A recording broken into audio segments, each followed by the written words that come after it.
এই মাদকের মরণ নেশা আমাদের সমাজে এমন ভাবে প্রচলিত হয়েছে যেটা কিন্তু আর না বললেই চলে না। এই মাদক এক একটি যুবককে ধ্বংসের দিকে ঠেলে দিচ্ছে। একটি বাগানকে বিনষ্ট করার জন্য সামান্য একটি হুতুম পেঁচাই যথেষ্ট, ঠিক তেমনি একজন যুবককে নষ্ট করার জন্য এই মাদকই যথেষ্ট। আর এই যুবকরাই যদি মাদকের মরণ নেশায় আক্রান্ত হয়ে যায়, জর্জরিত হয়ে যায়, তাহলে আমাদের দেশ, আমাদের সমাজ আর কতটা উন্নত হবে। বলা হয়েছে youth is the most active part of the society. এই যুবকরাই হচ্ছে আমাদের সমাজের সবচাইতে কর্মক্ষয় অংশ। আর এই কর্মক্ষয় অংশটাই যদি মাদকের মরণ নেশায় আক্রান্ত হয়ে যায়, তাহলে এই সমাজ আর তাদের কাছে কি প্রত্যাশা করে।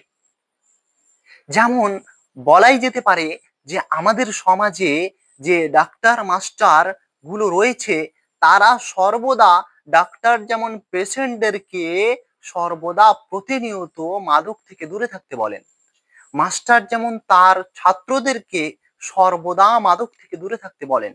কিন্তু সেই ডাক্তারই, সেই মাস্টারই যখন যখন ক্লাস শেষে, অর্থাৎ ওই ক্লাসেই মাস্টার মাদক থেকে দূরে থাকতে বলেন ছাত্রদেরকে, এবং সেই ক্লাস থেকে বার হয়েই কিন্তু সেই মাস্টারটাই আবার সিগারেটের টান দিয়ে দেন। সেই ডাক্তারই পেশেন্টদেরকে মানা করেন এবং সেই ডাক্তারই আবার সেই রুম থেকে বার হয়ে আবার সিগারেটের টান দিয়ে দেন।